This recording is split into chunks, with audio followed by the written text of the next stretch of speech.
பிரசித்தி பெற்ற WCGC உலக வர்த்தக கோல்ஃப் சவால் மலேசியா 2025 போட்டி புதன்கிழமை ஸ்லாங்கோர் ஷாலாமில் உள்ள கிளென்மெரி ஹோட்டல் அண்ட் ரிசார்ட் பால்ரூம் மண்டபத்தில் பிரம்மாண்டமான விழாவில் அறிமுகப்படுத்தப்பட்டது. ஸ்லாங்கோர் பட்டத்து இளவரசரும் WCGC மலேசியாவின் அரச புரவலருமான ராஜா மூடா தெங்கோ அமீர்ஷா முன்னிலையில் அது அறிமுகம் கண்டது. வணிகமும் விளையாட்டும் பசுமையில் சங்கமிக்கும் ஒரு அற்புதமான தொடருக்கான மேடையை இப்போட்டி வழங்குகிறது. WCGC மலேசியா 2025 கோல்ஃப் போட்டி மே முதல் ஆகஸ்ட் வரை கில்லான் பள்ளத்தாக்கின் 4 சிறந்த கோல்ஃப் மைதானங்களில் 4 பூர்வாங்க சுற்றுகளுடன் நடைபெறுகிறது. செப்டம்பர் 25ஆம் தேதி Kota Permai golf and country கிளப்பில் தேசிய இறுதிப் போட்டி நடைபெறும்.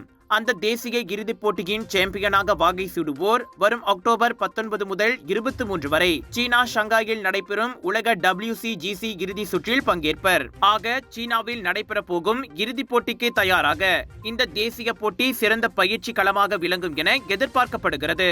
கடந்த ஆண்டு சீனாவின் ஹாய்கூவில் நடைபெற்ற WCGC உலக இறுதிப் போட்டியில் மலேசியா 3வது இடத்தை பிடித்தது குறிப்பிடத்தக்கது. உலக தரம் வாய்ந்த கோல்ஃப் மைதானங்கள், வியூக முக்கியத்துவம் வாய்ந்த இடங்கள், துடிப்பான பொருளாதாரம் கொண்ட ஸ்லாங்கோர் நாடு மற்றும் உலகம் முழுவதிலும் இருந்து வரும் பெருநிறுவன தலைவர்களை வரவேற்க சரியான இடமாகும் என WCGC மலேசியாவின் ஆலோசகர் அஜி முகமது சாலி முகமது சாயின் கூறினார். இப்போட்டியின் வழி சுற்றுலாவை மேம்படுத்தவும் விருந்தோம்பலை வெளிப்படுத்தவும் எதிர்காலத்தில் உயர்மட்ட வணிக மற்றும் விளையாட்டு நிகழ்வுகளுக்கான இடமாக மலேசியாவின் நிலையை வலுப்படுத்தவும் இலக்கு வைத்துள்ளோம் என்றார் அவர். இந்த அறிமுக நிகழ்வில் இவ்வாண்டுக்கான நிதி ஆதரவாளர்களும் அறிமுகப்படுத்தப்பட்டனர்.